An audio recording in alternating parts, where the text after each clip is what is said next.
That's all. Yeah. Yeah, you get So the with Anubis, they're like on the I start with T side defaults. There are three main rifle roles. There's like the B long lurker. There's a like a mid player, and there's usually like a rugs player right here, right? okay. The rugs player doesn't have to go rugs. They can also go through the stairs. But if they're gonna play isolated, they can get HE'd, smoked off, double pushed. So sometimes they'll just play passive on the rugs themselves, right? Uh, Okay.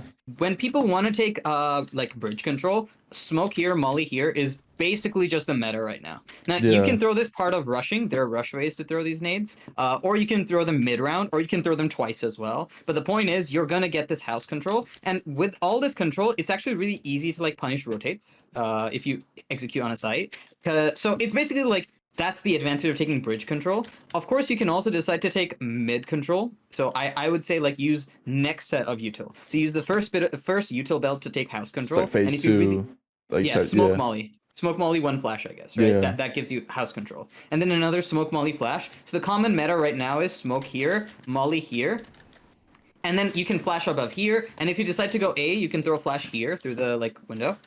Like Oh, you're just right yeah. here, just right there. Because while this molly is up, everyone's forced back onto site, and this is a pretty strong op angle technically, right? Like they could stay here, but if you flash that off, like you can use that flash as part of a fake for like your mid lurker to like cross and like cross to CT, or you can use it as part of like an A split. So What that's the kind of like good. fuck? Yeah, it's Yeah, good for crazy. conditioning stuff. So that's like what you can do with mid. Otherwise, like what usually happens is you show mid presence, but you make sure you get water control. And water control just comes down to you throw a smoke here early round. That way you prevent the CTs from getting too comfortable. If they do get comfortable, then you have to take like rugs to like water and then double peak or something like that, right? Mm-hmm. And then people have like lots of different stuff. Like people throw mollies like in there. Yeah. People have like a lurk smoke that lands on one of these steps that Yeah, gives I you like a learned one way. that. Yeah, I learned those because that's like kind of like my role, I guess. T side was like the canal player. Mm-hmm. That's like the only shit I know though. Is that smoke? Yeah.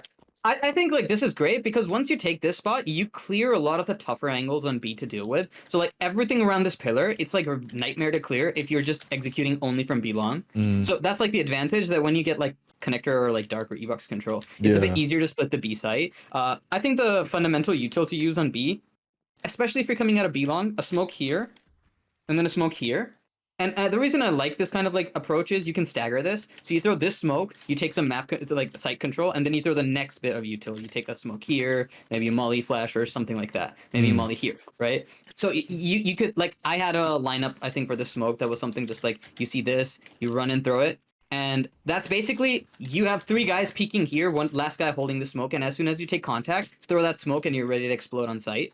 And then you sort of like wrap around the site. You use this smoke to like maybe basically be able to clear this a bit better. This is a very strong crossfire. And then you kind of have like a post plant situation. So the reason I say you use this smoke instead of deeper ones is if you don't have connector control, like good luck because there's so many weird angles that it's really yeah. tough to flash off. Flashes are pretty, standard. You throw maybe a flash here. Maybe you can throw a flash here. So for example, like on rushes, you could use a flash like this where it pops right there. So you know that anyone holding this side of like this angle is gonna get blind, and then your teammates throw flashes that pop on that side. So that way you know that like when you come out, this crossfire is completely flashed, like Yeah. stuff like that. From here you can throw like nades. So like I have one where you could throw like Oh, for bricks, right? ignore that. There we go, something like that, right? So Yeah. you can execute faster onto like B site if you have dark control. There's also like a Molotov here, like you can aim at this pebble, run a bit, I and did jump see throw. that. Yeah, I did see that. I think I watched one demo for OG maybe, Anubis. It was Navi, I believe. Navi. Yeah. Yeah, I think so. The thing is, a lot of the pros have cringe lineups, man. Like they're like, oh, I'm gonna look at this thing and then like I'm gonna aim at something. Like just use the ones Yeah, like that are in stuck spots. Like this one right here. You just yeah. crouch, aim at that. That's gonna be your standard smoke that lands right here. It's just like Navi has some one where they like look here, aim there, Shit, that's the one and I then have. yeah, and it bounces off this thing. Like what the fuck is this? It just takes like 7 seconds to bloom, and it's kind of it's almost as if like they googled Anubis videos and some matchmaking warrior showed like 64 tick lineup, no jump throw needed, and Navi's like write that shit down, write that shit down. Make it on You just Navi, yeah, man. I'm just gonna say like that's a trash lineup. Just like do a jump throw, like it's fucking legal in 2023. Like Oh wow, yeah, that's way faster. Yeah. So either ways, like that's B site. A site is pretty much you have to expect mid rotates are going to be like the fastest way CTs are going to rotate to here. So you really want to molly or smoke or like do something about this or have like a lurker applying pressure. Otherwise, like there's just going to be too many op angles. Generally, A site is only going to have one player on it, but if they're like counter stratting you, they might have an opera posted on like an angle like this or an angle like this, right? So and then a rifler playing anti flash. But if they're only playing solo, then generally these are like the main spots to molly here. But you can, if you believe you can trade this, or like the team you're playing doesn't play this area strong enough, you don't need to molly this. Default, heaven, or whatever hell. What Oh yeah, people I call call that this. camera. Yeah, Yeah. So I call or this lamp, camera. lamp. Actually, that's lamp.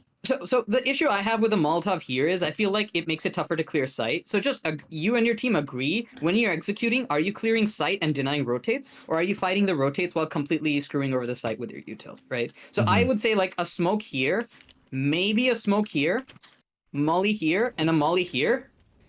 And I like to execute with this where everyone's just pre-aiming this angle, knowing that like this is the area that's like left open, right? The Yeah, reason I'm saying that is the flashes you throw just blind everyone right here anyways. So I feel like throwing a Molotov here is kind of unnecessary because if you're going to drop flashes and chain like 4 flashes, like this guy can't see anything. yeah. It's kind of like an order of importance type thing. Where it's like if you only have like 2 mollies available, you're probably better off not mollying lamp and just getting what the two you said. But if you have like the third, it's like okay, might as well. You can afford it. That makes The sense. one thing I will say is that like have the rugs player know like support util. So I was teaching this to the team I was coaching with that like you have smoke lineups. Oh man, it's been a while. This lineup right here. So the mid player can take like Oh, deeper what the mid control. fuck? They just kicked me. Yeah. So the reason you do it this way is that mid player can now like solo take mid control. And like use it as like part of a fake, a part of an execute, part of a lurk, and the rest of the team doesn't need to leave their spots.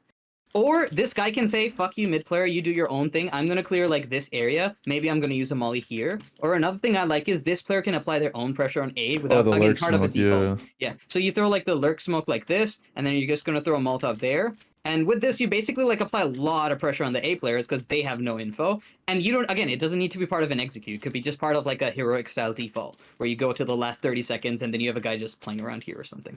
Yeah. So, yeah. What would you say? So like, as far as like map control goes, it's like mid's like the desired map control. Like it's like Water is usually the first because it's really tough for CTs to fight it. So you will almost always get water unless they're like running a spawn strat. And then once you have water control, you can either set up for A execute, fast B split, or you can say we're going to pause until we get like bridge control. And then you can decide if you want to take mid control. The other thing you can do is on ecos, especially anti-ecos or something, you can start with mid control simply because CTs won't have the util to like deny you getting bridge control. So yeah, yeah, those that are the makes things. sense. And you can of course like go for like rush strats. I love rush strats, but I guess they're not in the meta anymore. So